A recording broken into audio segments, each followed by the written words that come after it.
干了他妈60多年的电路维修，今天一个大侄子告诉我，他不懂雨门的工作原理。来，我一个视频教会你，直接开始。兄弟们，这符号这玩意儿呢，就是一个雨门，然后这边呢有一个雨门。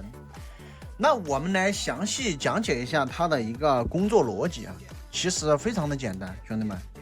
这玩意儿呢我们把结果呢命名为 Y 啊 ，Y 是结果。然后呢，把它那个条件呢两个条件呢命名为 A 和 B。咱们这个结果 Y 想要输出为一个高电平的话，我们这边两边的话就必须输出一个高电平，是不是？我们这儿比如说5伏的一个 per good 这个信号呢，必须为一个高。假如说是一个5伏嘛，对不对？5伏。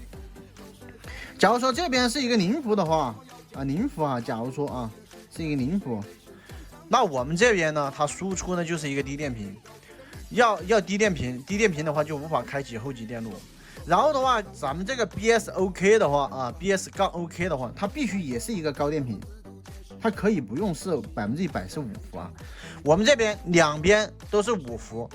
都正常了，是不是我们这边结果呢就会输出一个3.3伏或者说是5伏这个根据它的控制电路来这边呢是3.3伏 SEQ， 它很可能就是输出3.3到后级兄弟们。然后呢，假如说有一路不管这 per good 和 BS-OK 它哪一路是低电平那我们这边后期它肯定输出低电平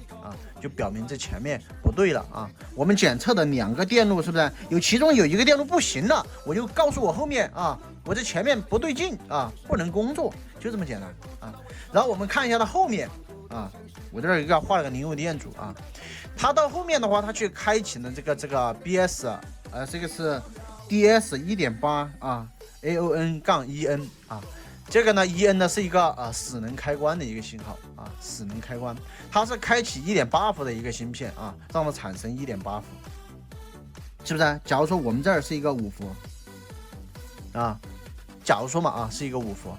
然后的话这边它产生了这个1.8伏之后呢，这儿呢它又会反馈回来一个信号，我们这电路现在没画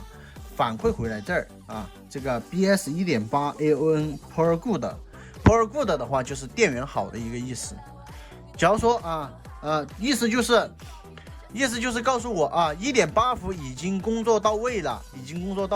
相当于我们这2个货门检测了3个电路，对不对？一个5伏一个 BS-OK 是功率检测芯片的，然后的话这里的话它是检测了1.8伏的一个 per good，per good 就是好的意思。然后它输出的话到其他地方去了这个是PS-NV 3V3-EN到其他地方去了，是这个意思。这个3V3-EN 的话是到一些那个线性稳压器上去。这个呢就是靠雨门组成的一个检测电路。雨门的样子的话，给大家看一下这玩意儿，我给大家找一个这边没有。这种玩意儿，看到没有？这种小的这都是雨门，这小的大概率都是雨门兄弟们。它呢用来检测信号，学会了吗？点个关注，有什么不懂的可以问我，想学也可以滴滴。下期见。